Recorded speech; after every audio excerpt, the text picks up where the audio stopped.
L-Arċisqof Charles Scicluna evita li jikkundanna b'mod dirett ir-riżoluzzjoni li għaddiet fil-Parlament Ewropew fit-19 ta' Ottubru li għadda.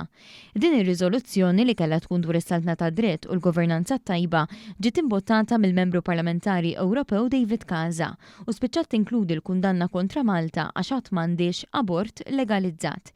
Ix-xahar li għadda One News kien bagħat il-mistoqsijiet lill-Arċisqof u l-Kurja għal reazzjoni dwar dan, iżda ġejna affaċċjati biss b'ħafna skużi u tidwir, inkluż li l-Arċisqof kien indispost minħabba li kien fruma għas-sinodu tal-isqfijiet.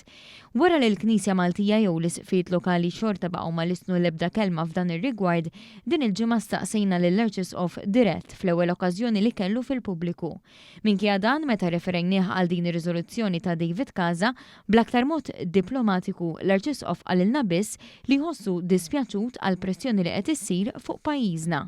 Fis-seminarju tal-Virtu tlabna lill-Arċisqof jgħid speċifikament għaliex sal-lum il-ġurnata baqgħu ma kkundannawx dak li tressaq minn David Casa bl-appoġġ tal-Grupp tal-Partiti Popolari Ewropej fil-Parlament Ewropew, istituzzjoni mmexxija minn Roberta Metsola.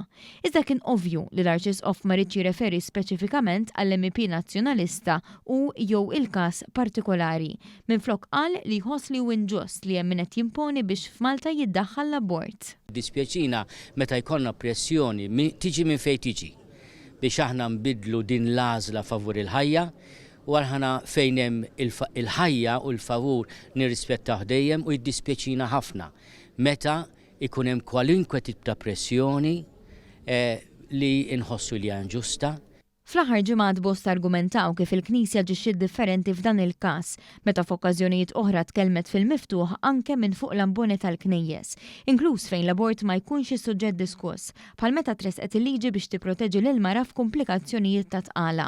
Ta' min ifakkar kif bl-iskop li jilħaq l-aġenda partiġjana tiegħu li attakka lil Malta, David Casa kellu jċedi għal kompromessi fl-IPP u aċċetta li tiddaħħal klawżola speċifika dwar l-abort, inkella ma kienx se jkollu l-appoġġ neċessarju meta tresqet għal vot fi Strasburgu. Casa ma opponix u eventwalment ivvota fuqha kif kienet. Ir-riżoluzzjoni qalet li l-Parlament jeżiġi mill-Gvern Malti biex sa fl-aħħar iniedi dritt għall-abort u kritika liġi li daħlet is-sena li għaddiet biex tħares lil mara minn periklu ta' ħajja jew saħħa gravi bħala waħda li mhix biżżejjed.